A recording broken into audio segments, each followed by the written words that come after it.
ಜಲಸಂಪನ್ಮೂಲ ಸಚಿವ ರಾಮಲಿಂಗಾರೆಡ್ಡಿ ಅವರು ಬಿಜಾಪುರ ಜಿಲ್ಲೆಯ ಆಲಮಟ್ಟಿ ಲಾಲ್ ಬಹದ್ದೂರ್ ಶಾಸ್ತ್ರಿ ಜಲಾಶಯಕ್ಕೆ ಭೇಟಿ ನೀಡಿ ಇಂದು ಪರಿಶೀಲನೆ ನಡೆಸಿದರು.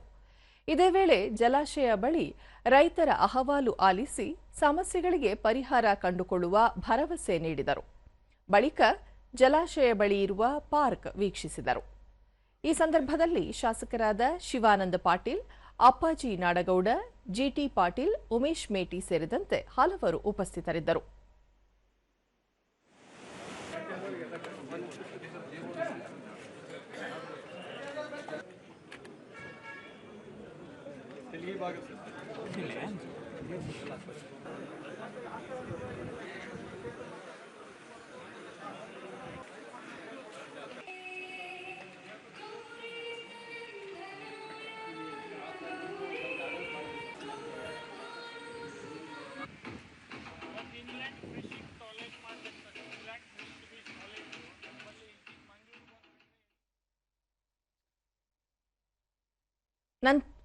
ನಂತರ ಸಚಿವ ರಾಮಲಿಂಗಾರೆಡ್ಡಿ ಆಲಮಟ್ಟಿ ಜಲಾಶಯಕ್ಕೆ ಒಳಹರಿವಿನ ಪ್ರಮಾಣ ಹೆಚ್ಚಾಗಿ ಜಲಾಶಯ ಭರ್ತಿಯಾದರೆ ಕಾಲುವೆಗೆ ನೀರು ಹರಿಸಬಹುದು.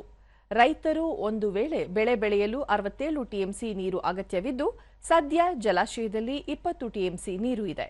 ಈ ಭಾಗದಲ್ಲಿ ಭೂಸ್ವಾಧೀನ ಪ್ರಕ್ರಿಯೆ, ಪರಿಹಾರ ಹಾಗೂ ಭದ್ರಾ ಮೇಲ್ದಂಡೆ ಯೋಜನೆಯ ವಿಷಯಗಳು ಸೇರಿದಂತೆ ಹಲವು ಸಮಸ್ಯೆಗಳಿದ್ದು, ಅವುಗಳಿಗೆ ಪರಿಹಾರ ಕಂಡುಕೊಳ್ಳಲು ಪ್ರಯತ್ನಿಸಲಾಗುತ್ತಿದೆ ಎಂದರು. ಈಗಾಗಲೇ ಮುಖ್ಯಮಂತ್ರಿಗಳ ಜೊತೆಗೂಡಿ ಕೇಂದ್ರ ಜಲಶಕ್ತಿ ಸಚಿವರನ್ನು ಭೇಟಿ ಮಾಡಿ ಚರ್ಚೆ ನಡೆಸಲಾಗಿದೆ. ಜೊತೆಗೆ ಜಲಾಶಯ ವ್ಯಾಪ್ತಿಗೆ ಬರುವ ರಾಜ್ಯಗಳ ಮುಖ್ಯಮಂತ್ರಿಗಳ ಜೊತೆಯೂ ಚರ್ಚೆ ನಡೆಸಲಾಗಿದೆ ಎಂದು ಮಾಹಿತಿ ನೀಡಿದರು. ಪ್ರವಾಸಿಗರು ಹೆಚ್ಚಿನ ಸಂಖ್ಯೆಯಲ್ಲಿ ಆಗಮಿಸುವ ಹಿನ್ನೆಲೆಯಲ್ಲಿ ಲಾಲ್ ಬಹದ್ದೂರ್ ಶಾಸ್ತ್ರಿ ಜಲಾಶಯದ ಬಳಿ ಇರುವ ವಾಟರ್ ಪಾರ್ಕ್ ಅನ್ನು ಇನ್ನಷ್ಟು ಅಭಿವೃದ್ಧಿಗೊಳಿಸಿ ಪ್ರವಾಸಿಗರ ಸೇವೆಗೆ ಮುಕ್ತಗೊಳಿಸಲಾಗುವುದು ಎಂದರು.